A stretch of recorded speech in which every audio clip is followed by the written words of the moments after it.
this is something that I believe I can improve within myself. So I believe self accountability is the first step in being a good leader.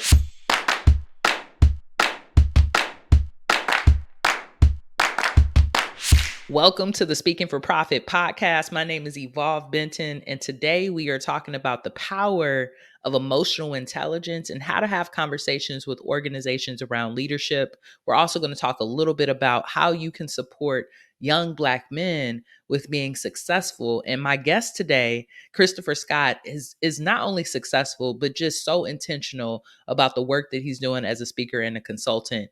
He is an automotive and electric engineer by trade, but has had the ability to kill the speaking industry by being really intentional about the people that he wants to serve and really focusing on emotional intelligence and supporting young Black men. So before we get into the conversation, if you're watching for the first time, go on and like that like button, give us a thumbs up, and subscribe so that you can hear more conversations about monetizing your message and impacting the world.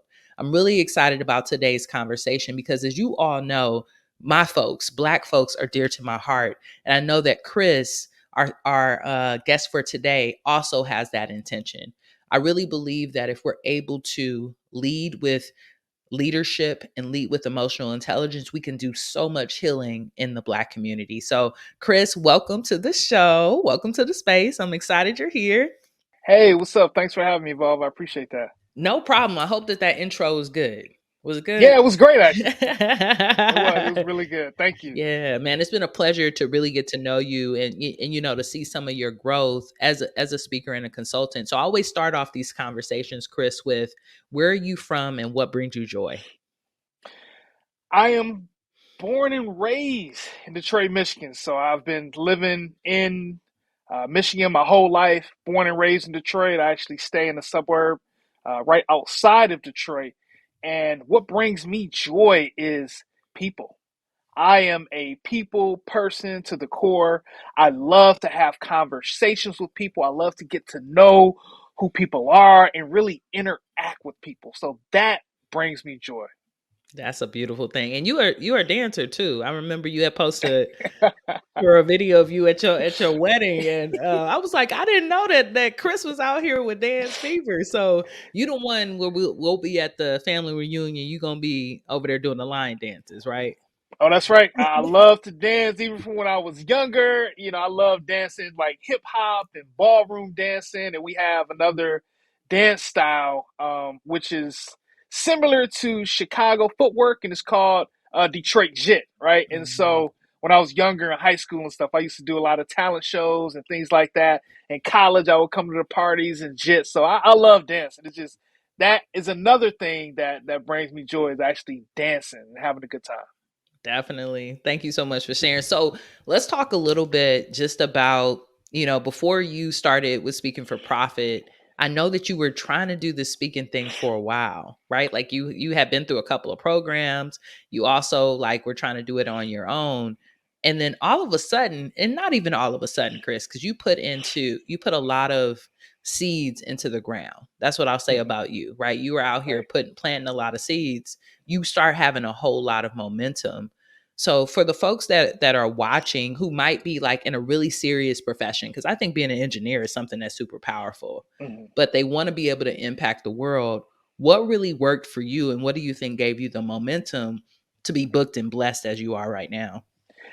You know what? What worked for me? So when I first started, I was just kind of searching for seeds. I really didn't know about entrepreneurship. I didn't know about business. And when it comes to entrepreneurship and speaking, right, that's different. You approach it different. There are different things that you have to do in order to gain momentum. And what has helped me is for one, getting into speaking for profit because getting into that program allowed me to be surrounded by and engage with like minded people who are working and are doing the same thing that I'm doing.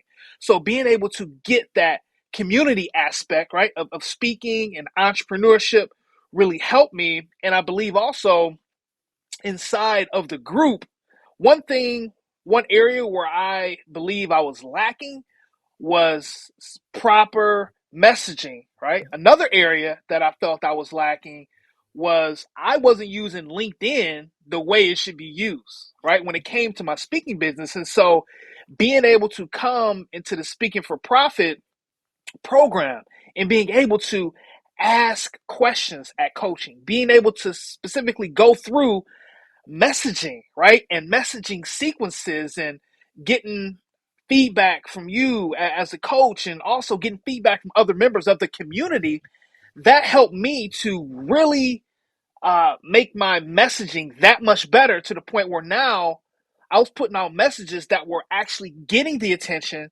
and also getting people to not just see my message and delete it, which they still do that, and I still get ghosted too. That's a part of the game, but I've been able to get more traction with people that are reaching out to me based on the messaging that I put out. So getting to the program and being part of that community and getting feedback from you and BX and the other people in the community is really what I believe gave me the momentum that I needed in my business. Yeah, and I remember Chris when we first started working together. You mentioned LinkedIn. You had pretty much like a blank LinkedIn profile. Like, I mean, you had it right because you just like everyone else probably were at a workshop at work. They said start a LinkedIn. You had it set up, but you didn't really put the assets that you had on there. Like, no one could tell the amazing expert that you were. And I remember you actually amplified your profile, and what, you got hit up like the next day, right, when I you did. actually added the value there. So there's Yes. so much hidden value in the work that we do, and I think you've been able to really amplify that on LinkedIn, but also just in the organizations that you've been speaking with. So tell folks a little bit about your speaking and consulting style, right? Because I think sometimes people think about engineers or science majors, right, in particular, Mm-hmm. and they even automotive engineering, right? Like, Right. people automatically do not think that these people are going to have a skill set to be able to communicate. And I think the fact that you're speaking about topics around emotional intelligence and leadership is particularly interesting. So, one, what do you speak about? And two, how did you decide that that was going to be the industry you wanted to impact? Right. Well, I actually speak about emotional intelligence, leadership, and mindset. Those are the three things that I speak about. And when you think about emotional intelligence and leadership, mindset is a key aspect in both of those things, right? So I believe they all are interlinked. And that I'm very, very, very, at the beginning, I told you I was a people person, right? Yeah. And so being able to really work well with people and talking to people a lot, I'm emotionally invested in people and relationships. And that's one of the reasons why I got into emotional intelligence and leadership, because I'm investing into those relationships and being able to grow them and cultivate them. But also in my work as an engineer, at the beginning of my career and even midway through my career, I had some really bad management. I won't even call them leaders, right? And so, I mean, they didn't have any emotional intelligence at all. Leadership skills out of the door. They weren't even people oriented, but they got put into the position to lead people. And so, based on those experiences, I said, I want to get the skills and the experience to be the type of leader that I need. And so, with that, I went to grad school, I got my MBA, and I focused in on leadership and emotional intelligence. So, when I did that, I was able to get the theoretical skills, and we had some areas and some classes where we were able to apply it. But then I got my MBA in emotional intelligence and leadership. And then at work, I started to get assignments that allowed me to lead groups of people so that I could apply what I learned in grad school, right? And become that type of leader that I needed in my career.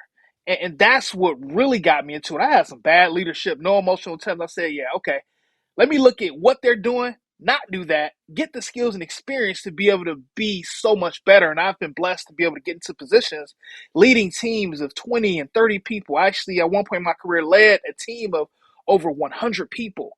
And the feedback that I received is, Chris, he's just such a good leader. He keeps us informed. He listens. He communicates well. And so I was happy with that because that's what I set out to do, right? And so Mm. that's the exact reason why I got into it. And then at that point, I work around a lot of people who are strictly technical, and all they think about is the problem, how to solve it, the engineering solutions. So when it comes to leadership and emotional intelligence, those soft skills, a lot of the people in the engineering industry, they lack those skills. And so it came to the point where I was talking to other colleagues, even to other organizations, and they were like, they had the same experience I had. Like, yeah, man, my leader, man, they're bad, they're horrible. I don't like talking to them. I'm intimidated by them, and all these things. And so I saw that there was a need for emotional intelligence and leadership, and based on my skills and experience, I could provide that. Yeah, that's super powerful. My grandma used to always say charity starts at home and then Yeah. spreads abroad, right? And I believe in that. Like we have to take care of ourselves. So you seen one an industry that you love, that you wanted to impact, and then you got the skills to be able to do it. So for you, right? Cuz I know you also do a lot of work with young black men, right? What are three tips you will give to folks who are really thinking about formulating their leadership skills? Like how do we step into being powerful leaders? One of the things to step into being a powerful leader is to understand first who you are, right? And when I say understanding who you are, understand the types of things that excites you, understand the type of things that frustrate you, right? And take those things, and if there's some things that you see and you think about, you're like, hey, you know what? This is something that I believe I can improve within myself. So I believe self accountability is the first step in being a good leader, right? And also being able to communicate effectively. Leadership requires effective communication. You have to be able to speak to people. You have to be able to convey messages and strategy when it comes to your business, right? And also, the third thing I would say is understanding your emotions, understanding the emotions of other people as well. Those are two foundational aspects of emotional intelligence. And you have to be able to understand that if you want to be an effective leader, right? Because if somebody says something to you and that triggers you in whatever way, whether it makes you happy or whether it makes you angry, you need to be able to understand that, because if you're talking to a coworker or one of your leaders in the organization, they say something to make you angry and immediately you go off, you start yelling and cussing, right? That's not good. But if you understand your emotions, you know how to say, okay, I don't like that, but I'm not about to react in a way to make this a toxic, chaotic situation, right? You can dial that back. In addition to, people who you work with or even your family, if you know the things that make them tick, the things that make them angry, the things that make them happy, you can gear your conversations and how you interact with that person with the information that you know, right? And so, how do you know those things? You're around these people, you get to know them, you talk to them. And I'm not saying at work you have to be best friends with everybody, but there are certain ways that you can get to know the people that you work with so that you can have an effective relationship and be able to be a good leader. Yeah, thank you for that, Chris. What I love about your method, right, which is what I'm gonna call it, because we coining Mhm. that, right? This is some intellectual property, y'all. So don't y'all try to even. This is Chris's intellectual property, right? We all about protecting our intellectual property. But what I Right. appreciate about you is that you're really passionate about being relational, right? And you said in the beginning you're about relationships, and I think that so many people get into leadership and they think it's about power, and leadership is not about power. It's really about being relational. The best managers that I've had, Chris, have been the people who have asked me about how my wife's doing.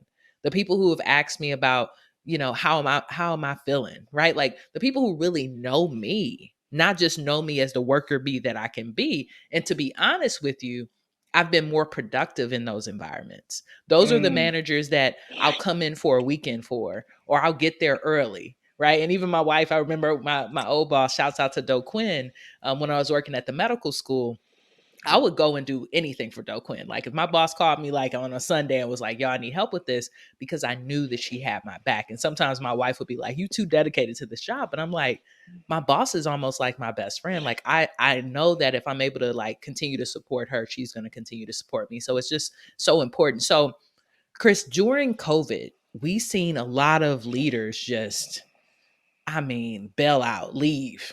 like leave these Yes. institutions, right? Because they weren't Yes. being taken care of.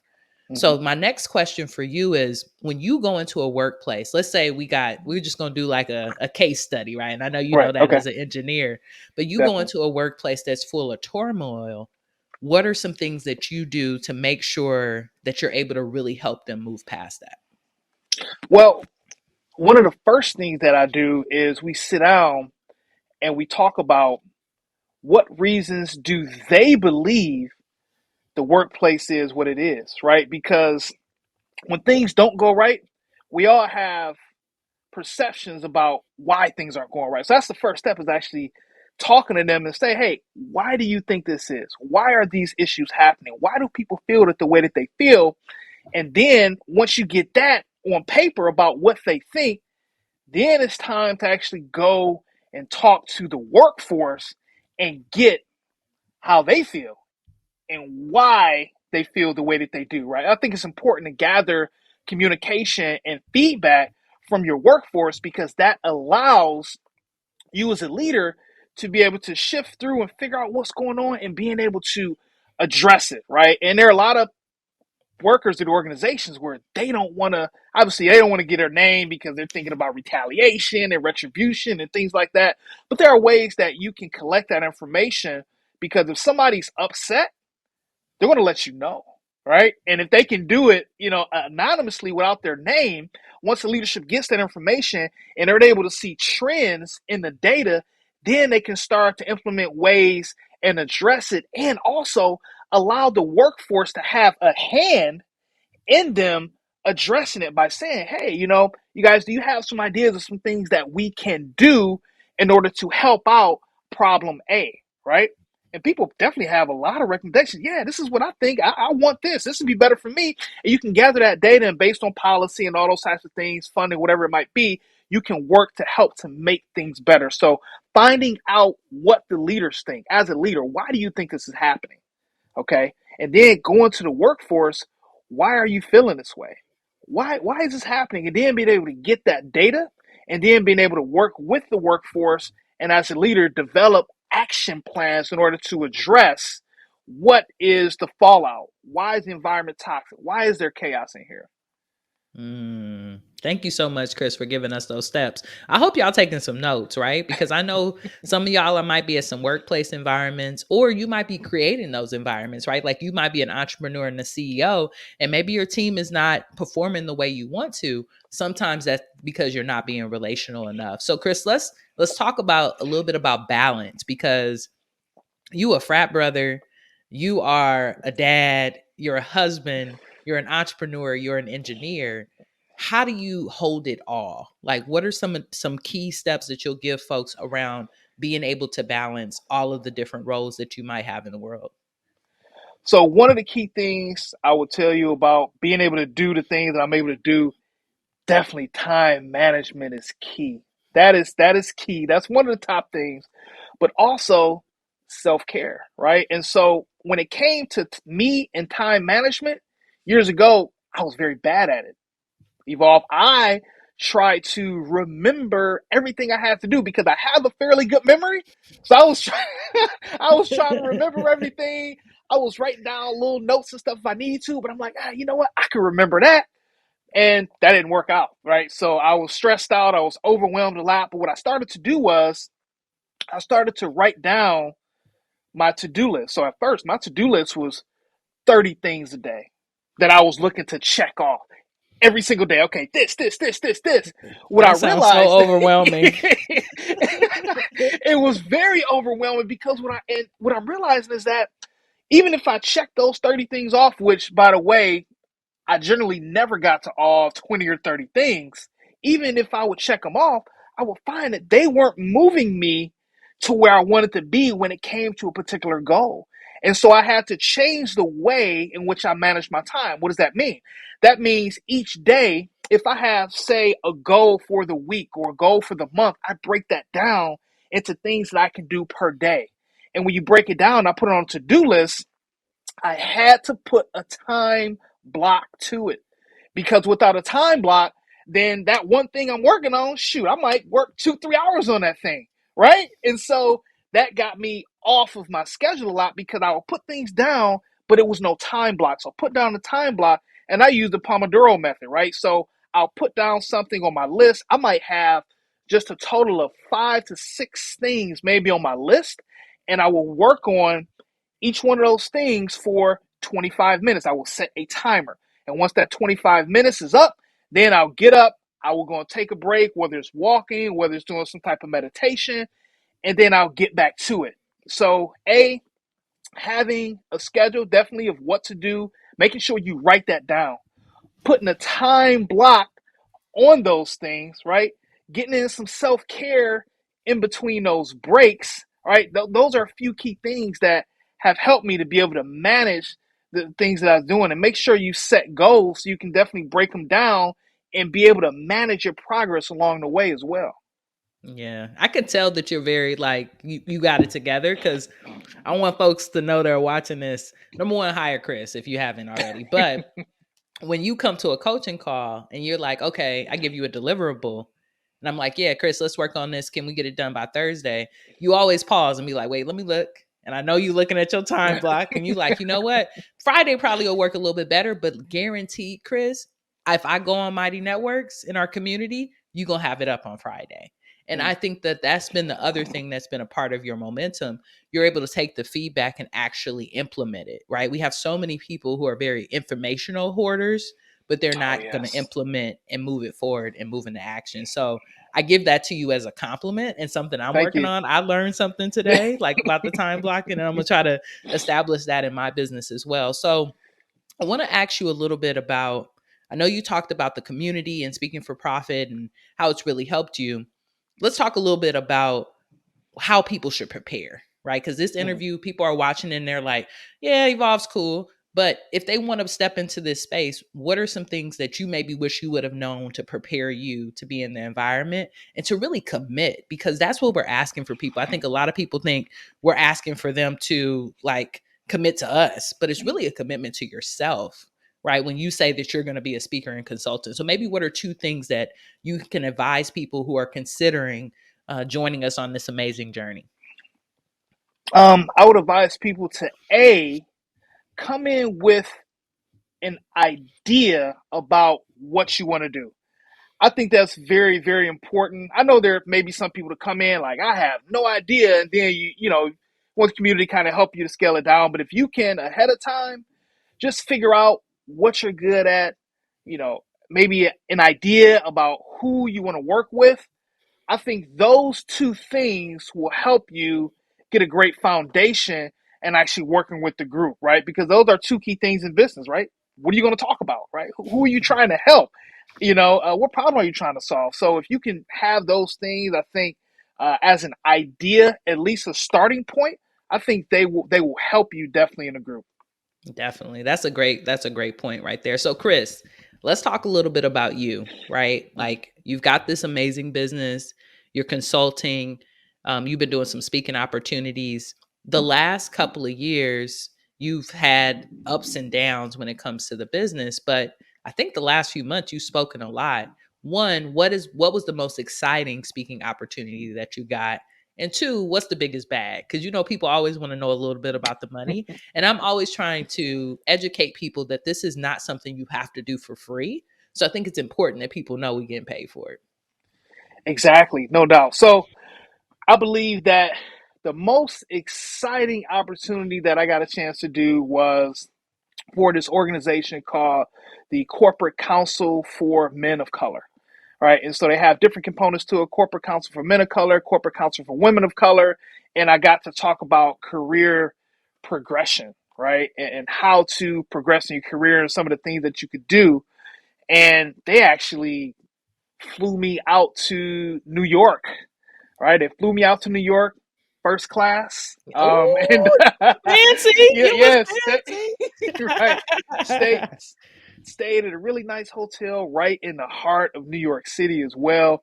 And so that was really, really, I believe, one of the most exciting engagements that I had. And the biggest bag I got, you mean in terms of how much it was? Hmm. Okay, yeah, the biggest bag I've got so far for one engagement has been $5,000, and that Yes. and that is not including travel costs, right? So they pay for flight, hotel, food, different things like that. But 5,000 came from just speaking, and the fact that after I spoke, they ordered books, even more books, because they ordered books for the event to pass out, right? It's like, you know, prizes for students who volunteered. But then after the fact, one of the directors said, "Hey, we want to buy more books." So they even bought some more books. So it was like $5,000 to do an hour engagement. They bought books, and that was in addition to travel costs. So that was the biggest bag that I've gotten thus far.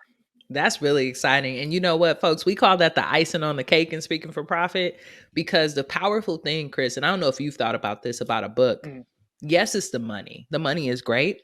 But what I love about it is you're in someone's home or someone's library and you never mhm. know who are going to find you. Right. That's So it right. also leaves people with a piece of you that might want to invest in you in the future. So many people have hit me up about finding my book in a random library, this random. I was at someone's house and I was reading your book, and that can go so many places. So kudos to you, like not only for Thank you. securing the bag, but also giving an opportunity for your message to impact people beyond the people that were in that room. That's super, super powerful. All right. Definitely. Well, I know you and I both, we booked and busy and booked and blessed. So we got things to do. Yes. But I want to make sure that people are able to know how to support your work. So, one, tell us a little bit about the book you have, right? And where people can find that. But also, if someone's listening to this and they're like, you know what, I got some staff members I need some support with, or some young people that I need some support with, how can they reach out to you and work with you? Yes, yes. So my book, the title of my book is Control Your Mindset to Control Your Life. And it's all about giving people the different steps and different techniques that they can do to develop a mindset that's going to be good for them and their lives and success in their lives, whatever that might be, right? And it is actually, this book actually came about because at one point in my life, I was going through deep depression and anxiety. I had suicidal thoughts, and I went to therapy. And through therapy, one of the things that my therapist kept talking about each and every session was mindset, positive thinking, right? But also being able to accept reality and use your perception of your life and the things that are going on in your life to help you and not hinder you. And so being able to control my mindset worked wonders on my life. And so that's why I wrote the book. You can get the book at my website, www.positive, positive, thought, THOUGHT, solutions with the SSOLUTIONS.com. You can go on there. While you get on there, there's a link where you can click to buy the book right off Amazon. And if you want to get in contact with me in terms of speaking engagements, or if you want a personalized signed copy of the book, you can email me at chris@positivethoughtsolutions.com. Nice, y'all. Check Chris's work out. Please commit to it. And what we'll do, Chris, for you is be sure to put it in the show notes. So if folks are watching this, just go on and look at the bottom in the description. You should see Chris's website. Go over there, get a book, support his work, and support it before the price goes up. Because Yeah. things are moving and grooving, and we want to be able to support your leadership in the world, the work that you're doing to impact the world. So, Chris, thank you again so much for being here. I appreciate you. It's been an honor to have you in community and just to get to know the work you're doing. And I'm just extremely thankful. Thank you. I appreciate you giving me the opportunity to come on a podcast, but also for creating Speaking for Profit, right? In business, I was trying to figure out, like, how can I need to have the ability to ask questions and run things by people. Hey, how does this sound? What's the feedback that you have for me? So getting that feedback has been critical to my success in business. And actually, this year is year number 5 for me officially as an entrepreneur. And this is the best year that I've had since I've been in business. So I'm truly blessed. I thank you for your support and the support of the community as well. Thank you. Definitely. All right, y'all. Well, thank you for listening. Thank you for watching. And until next time, peace.